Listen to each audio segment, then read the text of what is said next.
राम मंदिर अयोध्या कितना पुराण इतिहास रखता है। कितने ही वीरों की लाशों पर मस्जिद बनाई गई थी। ये मस्जिद न सिर्फ हिंदू वीरों की लाशों पर तामीर की गई थी, एक ऐसी सोच को हमारी सांस्कृतिक सोच से ऊपर रखने की कोशिश थी, जहां भाई भाई से प्रेम नहीं नफरत करता था, जहां अनेकों बिरादरों ने लुटेरों सरदारों को और अपने भाई बंधुओं को सरदारी के लिए मार दिया था। ऐसी परंपरा जो भारत के शिव आज भी विश्व में कहीं नहीं है, उस परंपरा को हत्यारों द्वारा रची गई परंपराओं की मीनारों के नीचे दबा दिया गया था। जहां राजा और सेना आम जान की सुरक्षा का वचन देती हो, चाहे वो शत्रु राज्य के ही नागरिक क्यों न हो, वहां ऐसी दुर्दांत और क्रूर शक्तियों का पदार्पण हो चुका था जहां बच्चों और महिलाओं को सबसे पहले निशाना बनाया जा रहा था। आपको क्या लगता है, हमने यूं ही मंदिर ढहाने दिया होगा? हमारे वीरों ने इनका सामना नहीं किया होगा। मंदिर में जितनी ईंट पत्थर नहीं लगे होंगे, जितने हमारे वीरों ने इस मंदिर को बचने के लिए अपने शीश कटवा दिए थे। कहानी शुरू होती है तब से, जब एक हमलावर भारत में अपनी क्रूरता के दम पर सत्ता हथियाने में तो कामयाब हो गया था, पर असल मकसद तो भारत में ऐसी परंपरा का प्रचार और विस्तार करना था जहां किसी की जान लेने के लिए उसका मूर्ति पूजक होना ही काफी था। अयोध्या का विवाद बाबरी मस्जिद से घिरा हुआ है। इसकी शुरुआत हुई साल 1528 में, जब बाबर के सेनापति मीर बाकी ने अयोध्या में बाबरी मस्जिद बनवाया। इस मस्जिद को मुगल काल की एक महत्वपूर्ण मस्जिद माना जाता था। वैसे बाबरी मस्जिद का मॉडर्न दस्तावेजों में भी जिक्र है, जैसे साल 1932 में छपी किताब अयोध्या ए हिस्ट्री में भी बताया गया है कि मीर बाकी को बाबर ने ही हुक्म दिया था कि अयोध्या में राम जन्मभूमि है और यहाँ के मंदिर को तोड़कर मस्जिद का निर्माण करवाना होगा। बाबर के सिपाही द्वारा बनाई गई इस मस्जिद का नाम बाबरी रख दिया गया। हालांकि इसे लेकर अभी भी विवाद है कि बाबरी मस्जिद को मंदिर तोड़कर ही बनाया गया था, लेकिन कई किताबें इसका जिक्र जरूर करती हैं कि मंदिर की सामग्री से ही मस्जिद का निर्माण शुरू किया गया था। उस वक्त क्या हुआ था, इसे लेकर कई दावे मिलते हैं। मस्जिद के बनने के 300 साल बाद इसे लेकर विवाद की पहली झलक दिखाई दी। अब जो इतिहास शुरू होने वाला था वह लंबी लड़ाई के साथ साथ विध्वंस की कहानी कहने वाला था। 1853 से 1855 के बीच में अयोध्या के मंदिरों को लेकर विवाद शुरू होने लगे। इंडियन हिस्ट्री कलेक्टिव की रिपोर्ट बताती है कि उस वक्त सुन्नी मुसलमानों के एक गुट ने हनुमानगढ़ी मंदिर पर हमला कर दिया था। उनका दावा था कि यह मंदिर मस्जिद को तोड़कर बनाया गया है। हालांकि इसका कोई भी साक्ष्य नहीं मिला। सर्वपल्ली गोपाल की किताब anatomy of a confrontation Ayodhya and the rise of communal politics in India में भी इसका जिक्र है। किताब में यह भी कहा गया है कि उस वक्त हनुमानगढ़ी मंदिर बैरागियों के अधीन था और उन्होंने आसानी से मुसलमानों के गुट को हटा दिया था। तत्कालीन नवाब वाजिद अली शाह से इसके बारे में शिकायत भी की गई। अयोध्या तब नवाबों के अधीन थी और इस मामले को सुलझाने के लिए कमेटी बनाई गई।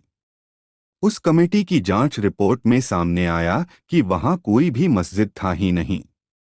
उस वक्त नवाब वाजिद अली शाह ने हनुमानगढ़ी मंदिर पर एक और हमला रोका था। एक रिपोर्ट कहती है कि साल 1858 में निहंग सिखों के एक दल ने बाबरी मस्जिद के अंदर घुसकर हवन पूजन किया था। उस वक्त इस घटना के खिलाफ पहली बार एफआईआर की गई थी और लिखित में यह विवाद सामने आया था।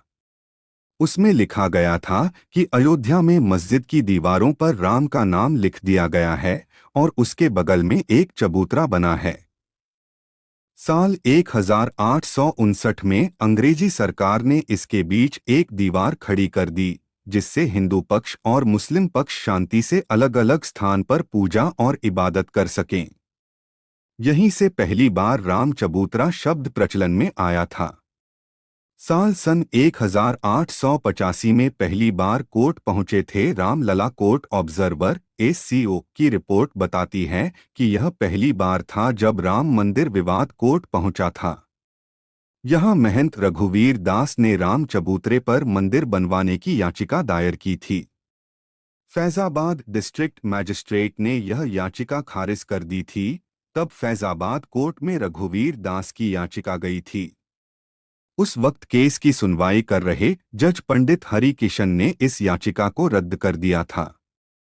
उस वक्त पहली बार निर्मोही अखाड़ा सामने आया था और लोगों को उसके बारे में पता चला था। महंत रघुवीर दास उसी अखाड़े से थे। इसके बाद भी रघुवीर दास ने हार नहीं मानी और अंग्रेजी सरकार के जज से गुहार लगाई, लेकिन यहां भी याचिका को खारिज कर दिया गया। यह मामला यहीं दब गया और अगले 48 सालों तक मामला ठंडे बस्ते में रहा और छुटपुट शांतिपूर्ण विरोध होते रहे। साल 1930 का दौर जब शुरू हुआ अयोध्या का नया अध्याय, सबसे पहले साल 1936 में मुसलमानों के दो समुदाय शिया और सुन्नी की लड़ाई हुई। दोनों ही बाबरी मस्जिद पर अपना हक जता रहे थे। इसकी बात दोनों समुदायों के वक्फ बोर्ड तक पहुंची और दोनों की लड़ाई 10 साल तक खिंच गई। इस लड़ाई में जज द्वारा जो फैसला आया उसमें शिया समुदाय के दावों को खारिज कर दिया गया।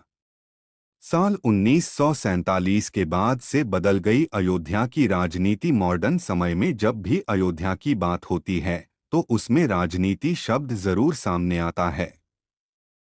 हालांकि इसकी शुरुआत बंटवारे के बाद ही हुई। पाकिस्तान का वजूद बना और अयोध्या में अब हिंदू महासभा का हस्तक्षेप सामने आया। कृष्णा झा और धीरेन्द्र के झा की किताब अयोध्या द डार्क नाइट सहित कई किताबें इस बारे में कहती हैं कि 1947 का अंत होते होते हिंदू महासभा द्वारा एक मीटिंग रखी गई थी जिसमें बाबरी मस्जिद पर कब्जे की बात कही गई थी। इसके बाद के चुनावों में पहली बार कांग्रेस पार्टी ने राम मंदिर को मुद्दा बनाया था। कांग्रेस के इस मुद्दे के बाद कोई और पार्टी कहीं टिक नहीं पाई और फैजाबाद में भी कांग्रेस जीत गई। साल 1949 में बाबरी मस्जिद में मिली राम लला की मूर्ति। अब तक हालात काफी खराब हो चुके थे। गाहे खबरें आती रही कि हिंदू पक्ष ने बाबरी मस्जिद पर कब्जा कर लिया है, लेकिन तब तक ऐसा नहीं हुआ था। वहां के हालात को सुधारने के लिए कानूनी मदद ली गई, लेकिन साल 1949 की एक रात वहां राम मूर्ति मिलने का दावा किया गया। इस घटना के बाद हालात इतने गंभीर हो गए कि तत्कालीन प्रधानमंत्री जवाहरलाल नेहरू ने संज्ञान लिया। महज 6 दिनों के अंदर ही बाबरी मस्जिद पर ताला लगा दिया गया। उस वक्त हिंदू पक्ष ने दावा किया था कि रामलला की मूर्ति अपने आप वहां प्रकट हुई है, लेकिन इस दावे को खारिज कर दिया गया। साल 1950 में एक बार फिर से किया गया केस। 2 अलग अलग केस फैजाबाद कोर्ट में दाखिल किए गए और हिंदू पक्ष ने रामलला की पूजा की आज्ञा मांगी। हालांकि कोर्ट ने इजाजत तो दे दी, लेकिन अंदरूनी गेट को बंद ही रखा गया। साल 1959 में निर्मोही अखाड़े ने एक तीसरा लॉ सूट फाइल किया, जिसमें उन्होंने बाबरी मस्जिद की जमीन पर अधिकार मांगा। ऐसे ही साल 1961 में मुस्लिम पक्ष ने एक केस फाइल किया जिसमें यूपी सुन्नी वक्फ बोर्ड ने कहा कि उन्हें बाबरी मस्जिद ढांचे पर हक चाहिए और राम की मूर्तियों को यहां से हटा दिया जाना चाहिए। साल 1984 से एक बार फिर से गरमाया राम जन्मभूमि का विवाद। इस समय अयोध्या ने अपना सबसे बड़ा राजनीतिक दौर देखा। यह वक्त था जब राम मंदिर आंदोलन की शुरुआत हुई थी। इसी समय बीजेपी के वरिष्ठ नेता लाल कृष्ण आडवाणी को इस आंदोलन का नेतृत्व करने के लिए चुना गया था। साल 1986 में राजीव गांधी सरकार के आदेश पर बाबरी मस्जिद के अंदर का गेट खोला गया। दरअसल उस वक्त लॉयर यूसी पांडे ने फैजाबाद सेशन कोर्ट में याचिका दायर की थी कि फैजाबाद सिटी एडमिनिस्ट्रेशन ने इसका गेट बंद करने का फैसला सुनाया था, इसलिए इसे खोला जाना चाहिए। तब हिंदू पक्ष को यहां पूजा और दर्शन की अनुमति भी दे दी गई और बाबरी मस्जिद एक्शन कमेटी ने इसके खिलाफ प्रोटेस्ट भी किया। साल 1989 में रखी गई थी राम मंदिर की नींव उस समय तत्कालीन प्रधानमंत्री राजीव गांधी ने विश्व हिंदू परिषद को विवादित जगह पर शिलान्यास करने की अनुमति दे दी थी। इसके बाद पहली बार रामलला का नाम इलाहाबाद हाई कोर्ट पहुंचा था, जिसमें निर्मोही अखाड़ा 1959 और सुन्नी वक्फ बोर्ड 1961 ने रामलला जन्मभूमि पर अपना दावा पेश किया। साल 1990 में लाल कृष्ण आडवाणी ने गुजरात के सोमनाथ मंदिर से लेकर अयोध्या तक रथ यात्रा की शुरुआत की। यह बहुत ही विवादित दौर था।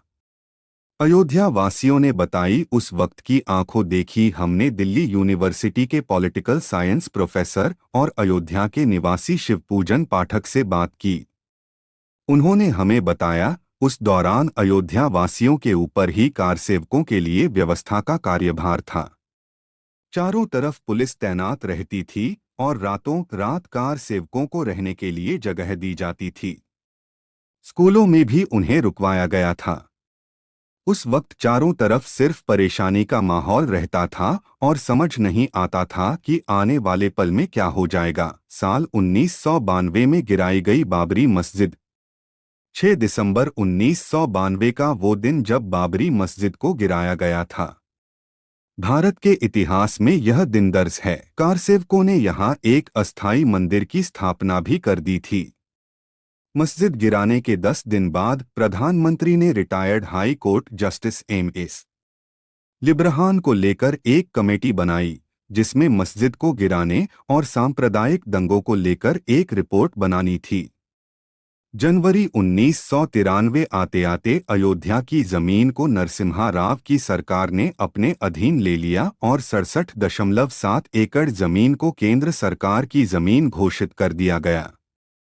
साल 1994 में इस्माइल फारूकी जजमेंट आया, जिसमें सुप्रीम कोर्ट एससी ने 3:02 के बहुमत से अयोध्या में कुछ क्षेत्रों के अधिग्रहण अधिनियम की संवैधानिकता को बरकरार रखा। इस जजमेंट में यह भी कहा गया था कि कोई भी धार्मिक जगह सरकारी हो सकती है। साल 2002 में बढ़ने लगी राम मंदिर की मांग। अप्रैल 2002 में अयोध्या टाइटल डिस्प्यूट शुरू हुआ और इलाहाबाद हाई कोर्ट की लखनऊ बेंच में हियरिंग शुरू हुई। अगस्त 2003 में ASI archaeological survey of India ने मस्जिद वाली जगह पर खुदाई शुरू की और यह दावा किया कि इसके नीचे 10वीं सदी के मंदिर के साक्ष्य मिले हैं। साल 2009 में अपने गठन के 17 सालों बाद लिब्राहन कमीशन ने रिपोर्ट सबमिट की। हालांकि इस रिपोर्ट में क्या था वह सामने नहीं आया। 30 सितंबर 2010 अयोध्या मामले का ऐतिहासिक फैसला। अब तक अयोध्या की जमीन को हर पक्ष अपने लिए मांग रहा था, लेकिन इलाहाबाद हाई कोर्ट ने इस जमीन को 3 हिस्सों में बांट दिया।